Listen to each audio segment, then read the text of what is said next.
so bright I forget what all of you look like. So I usually do stand-up comedy. Well, okay, let me rephrase that. Usually I just waste 5 minutes of your time telling you about my life.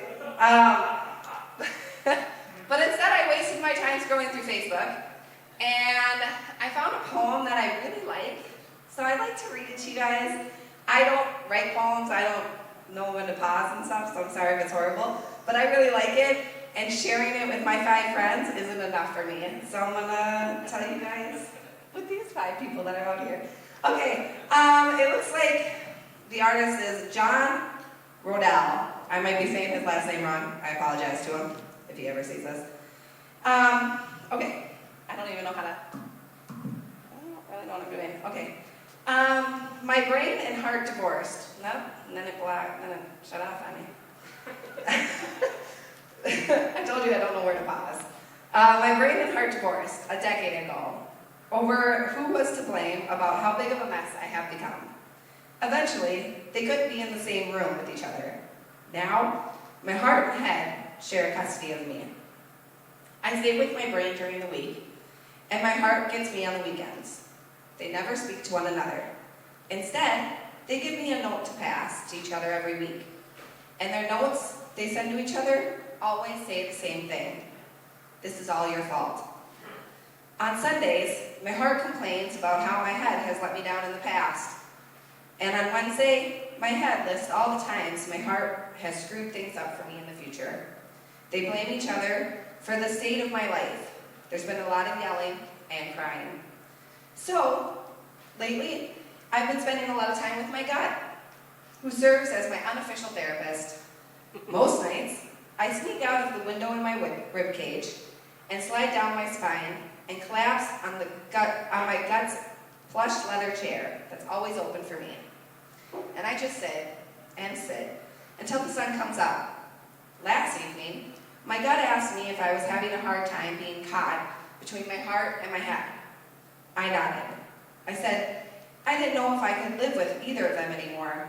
My heart is always sad about something that happened yesterday, while my head is always worried about something that's going to happen tomorrow. My gut squeezed my hand. I just can't live with my mistakes of the past, or my anxiety of the future, I sighed. My gut smiled and said, in that case, you should go stay with your lungs for a while. I was confused. The look on my face gave it away. If you are exhausted about your heart's obsession with the fixed past and your mind's focus on the uncertain future, your lungs are the perfect place for you. There is no yesterday in your lungs. There is no tomorrow either. There is only now. There is inhale. There is exhale. There is only this moment. There is only breath. And in that breath, you can rest while your heart and your head work their relationship out. In the morning, while my brain was busy reading tea leaves, and while my heart was staring at old photographs, I packed a little bag and I walked to the door of my lungs. Before I could even knock, she opened the door with a smile, and a gust of air embraced me, and she said, what took you so long? Now, I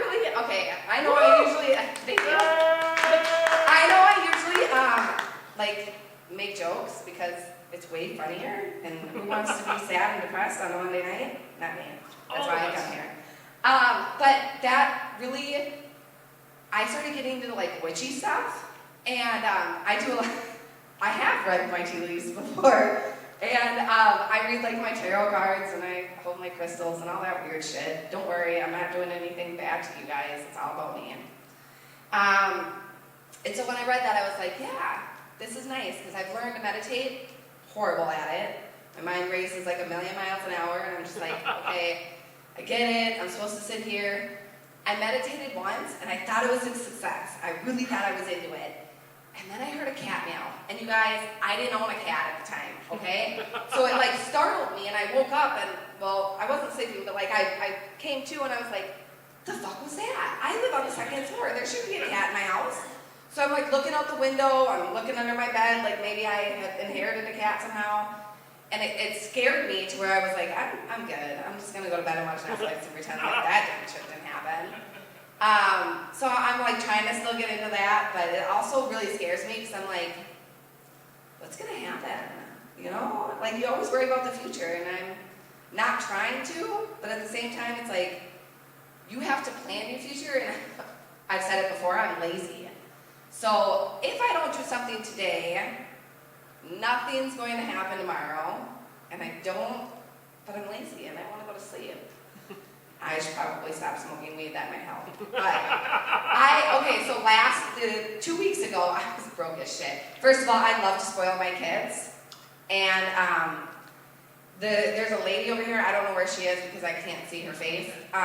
But she owns the reptile store that my son is obsessed with, watches her YouTubes all the time. Anyways, she came in a couple weeks ago and I was like, oh my God, I know her from somewhere. I didn't know where because I don't watch her, but my son, like, it's always in the background. So I was like, I know you, and so we were talking, and I wanted to be like the weird fangirl, like, let me take a picture with you, but I didn't, because that's weird, and I'm not trying to be the weird one. So anyways, I don't know what I was going with this because I smoke. But, oh yeah, okay, I was going to say it. So 2 weeks ago, I was super broke because I love to spoil my kids rotten. Like, they get mad at me. My son even said to me, he goes, Mom, you need to stop buying food. We have enough. And you need to save money. And I was like, honey, the food is a necessity. The extra reptiles that we buy for my house is not a necessity, okay? I know you're standing up, but I just wanted to say one more thing. So I realized that when I was poor, I obviously couldn't buy my fun stuff that I like. But then by Wednesday, I was really depressed. I started feeling really sad about life. And I realized that, like 2 weeks ago, one of my blunts broke, so I didn't smoke it. So I was like, yes, I still have some. And so I went home and I packed a bowl and I smoked, and I was like, you know what? This is not recreational for me. This is something that I take because it helps me live my life, and it helps me be able to come out here on Monday nights and stand up on stage and waste your time. So thank you for letting me read the poem and ramble on for another 2 more minutes. So thanks.